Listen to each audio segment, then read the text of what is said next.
Oleh karena itu, kaum anarkis menyatakan bahwa negara dan polisi telah melakukan tindakan yang tidak sah.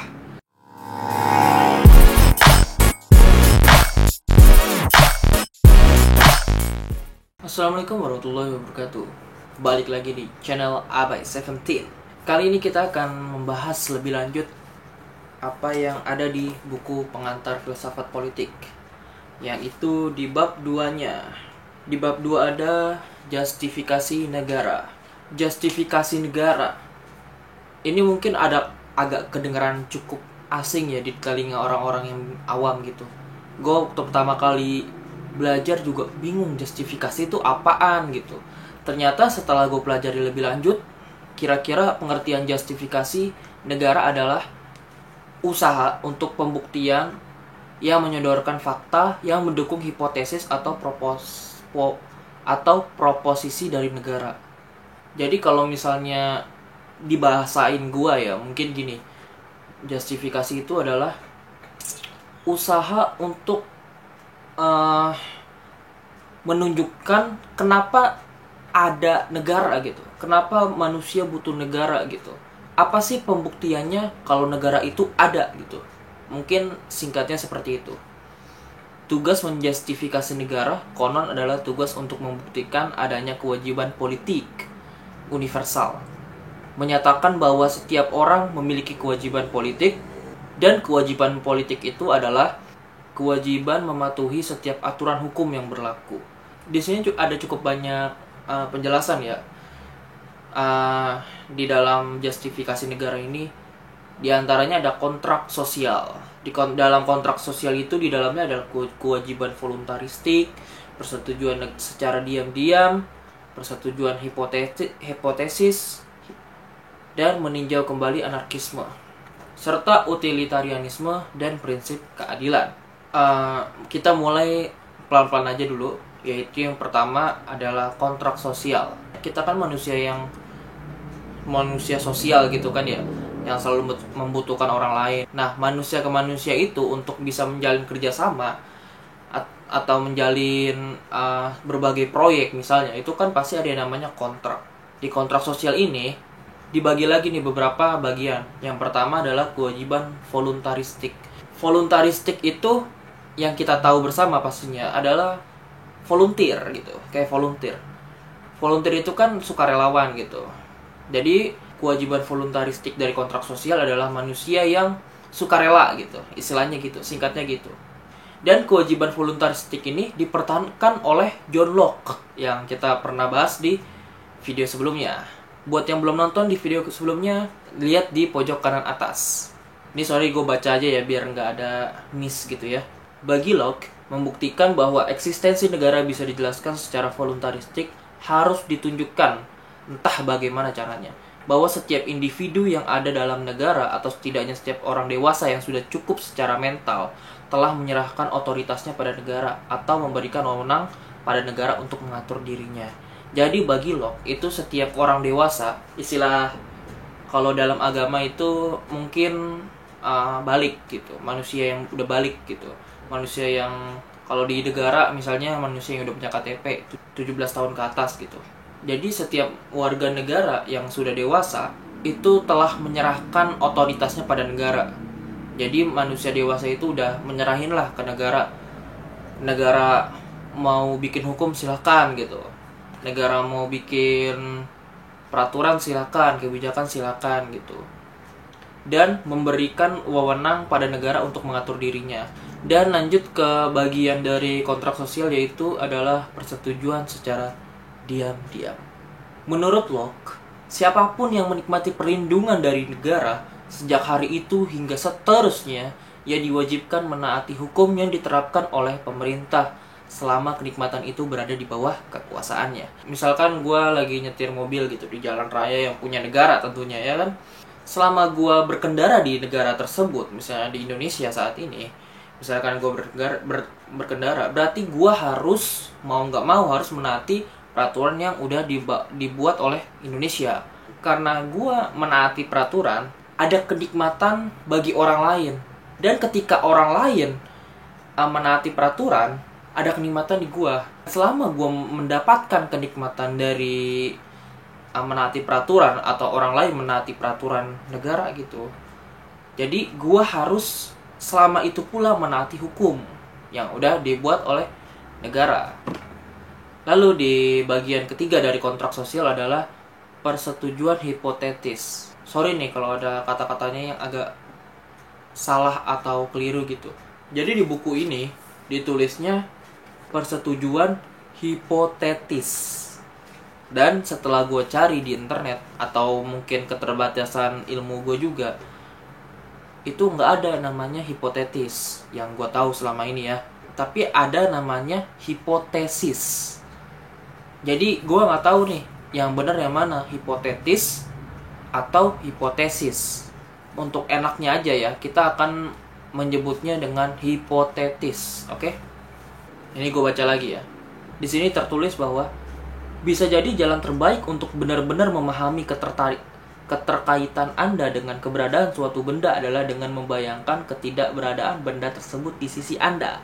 Nah, di sini kita bisa menganalogikan misalnya gitu. Misalnya teman-teman punya internet gitu di rumah, punya wifi, punya kuota hampir tak terbatas gitu. Terus hobinya itu internetannya nggak jelas gitu, nonton video yang nggak jelas di YouTube gitu, atau searching yang nggak bermanfaat lah. Jadi istilahnya internet itu bagaikan apa ya? Ya bagaikan biasa lah buat cari hiburan yang nggak bermanfaat gitu kan. Tapi ketika misalkan lu membayangkan aja sehari itu tanpa internet, wah lu pasti membayangkan andai aja ya internet itu hidup gitu di rumah gua, pasti gua akan melakukan hal yang bermanfaat, gua akan searching video YouTube yang bermanfaat, gua akan searching artikel-artikel gitu yang gitu kan. Kita tuh jadi kalau misalnya kita ngebayangin hal yang memang kita punya terus menghilang, itu kayaknya kita punya rasa apa ya, bersyukur gitu. Alhamdulillah gue masih ada ini, gue masih ada fasilitas ini gitu. Nah, persetujuan hipotetis mengatakan kepada kita bahwa jika kita berada dalam keadaan yang sedemikian rupa tanpa negara, andaikan negara nggak ada nih, maka saat itulah kita mengetahui bahwa memang rasional sekali mewujudkan negara segera setelah kita menyadari keadaan alamiah.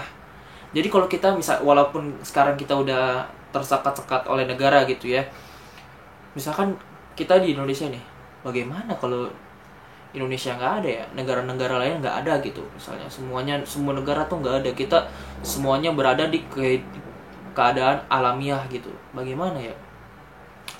Kita pasti merasionalkan gitu, oh ternyata membuat negara itu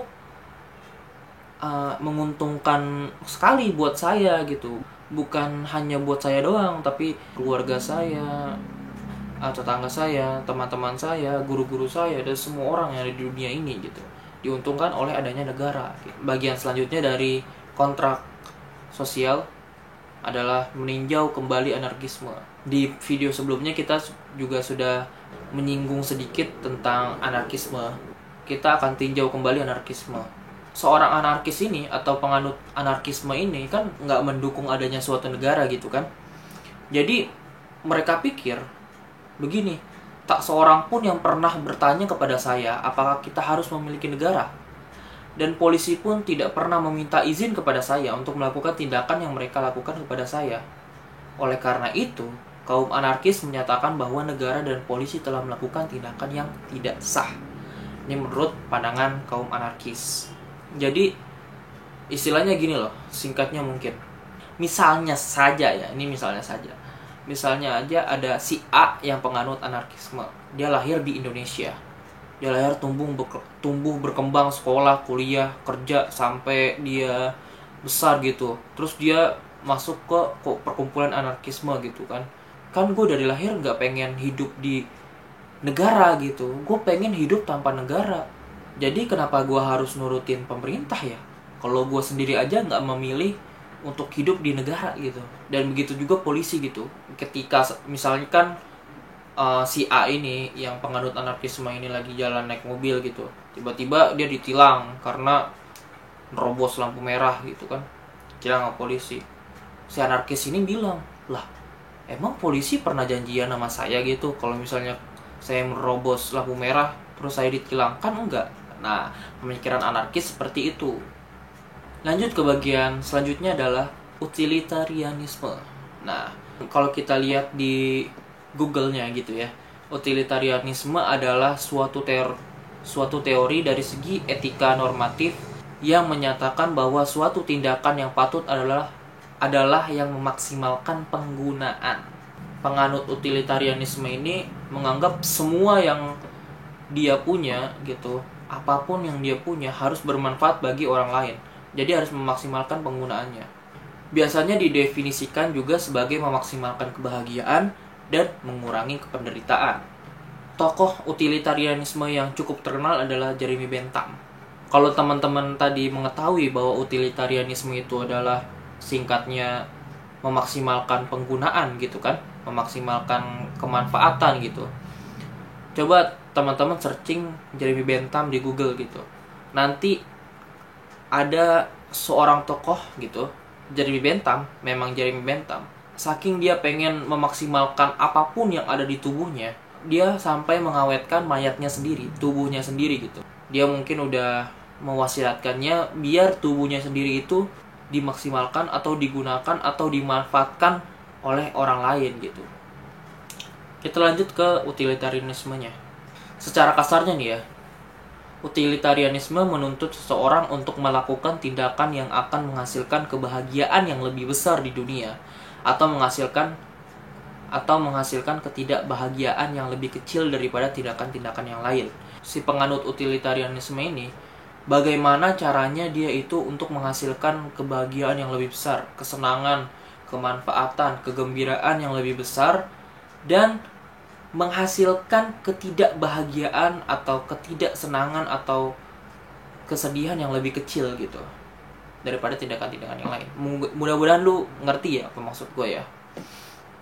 Namun sayangnya, kalau kita tadi lihat kebahagiaan, setiap orang itu mempunyai kadar-kadar kebahagiaan yang berbeda-beda. Ada yang kadar kebahagiaannya diukur dari jumlah uang, ada kadar kebahagiaannya diukur dari jumlah emas, ada kadar kebahagiaannya dari jumlah jabatan, gelar akademik, ijazah, dan ada pula yang mengukur kebahagiaannya itu dari tindakan berbaik kepada orang lain gitu. Jadi kebahagiaan seseorang itu bervariasi.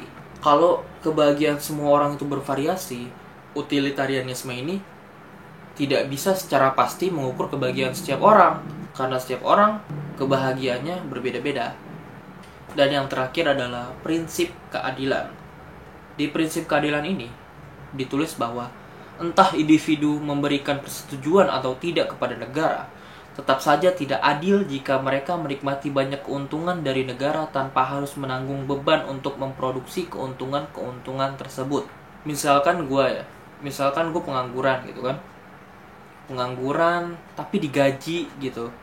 Terus dikasih hotel mewah, boleh jalan kemana-mana gitu kan. Dan gue nggak menghasilkan apa-apa untuk negara. Gue nggak kerja, nggak investasi, ya pokoknya kerja gue cuma bahagia gitu kan, cuma hidup glamor tanpa penghasilan gitu.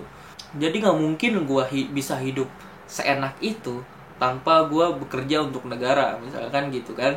Kalau misalnya itu terjadi ke gue, pasti orang lain juga pengen gitu. Mendingan gue tidur-tiduran aja, mendingan gue nganggur aja terus disokong sama negara gitu kan.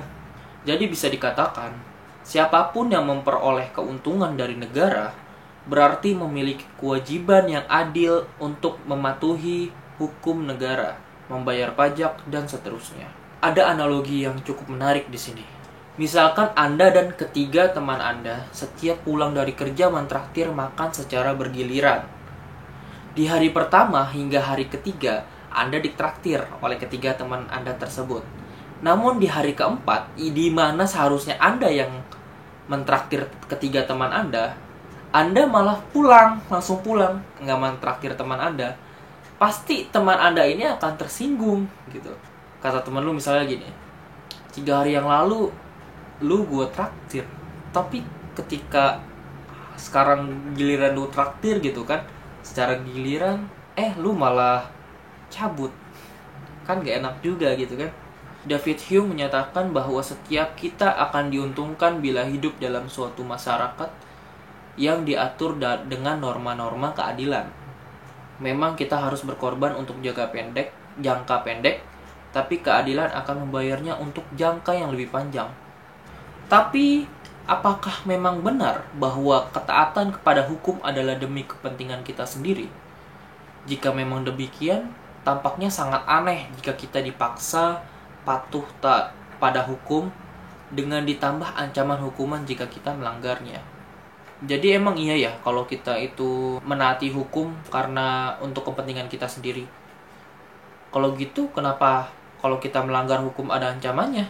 Jawaban Hume adalah bahwa manusia cenderung lebih memilih kebahagiaan yang instan daripada kebahagiaan jangka panjang. Karena manusia itu punya hawa nafsu. Dan kebahagiaan yang instan kebanyakan diraih dengan cara melanggar hukum. Dan ancaman dari hukum tersebut, kalau kita tidak mematuhi hukum tersebut, diperuntukkan bagi pelanggar hukum saja yang tidak bisa mengendalikan hawa nafsunya. Mungkin itu aja beberapa pelajaran yang kita dapat ambil sedikit di dalam video kali ini. Sebenarnya kalau teman-teman baca lagi, ini pembahasan kali ini memang cukup berat gitu ya, justifikasi negara. Apalagi kita belajar filsafat, jadi agak-agak berat gitu. Jadi kalau misalnya ada yang salah atau keliru atau terlalu berlibet di mulut gue, sorry, mohon maaf banget karena gue ini baru belajar banget untuk belajar menyampaikan gitu ya. Dan kalau misalnya ada kesalahan gitu, silakan komen di bawah gitu. Mungkin kalau misalnya jawabannya, kalau komentarnya cukup bagus, cukup baik gitu, akan gue kasih like dan love. Thank you for watching and bye. Assalamualaikum warahmatullahi wabarakatuh.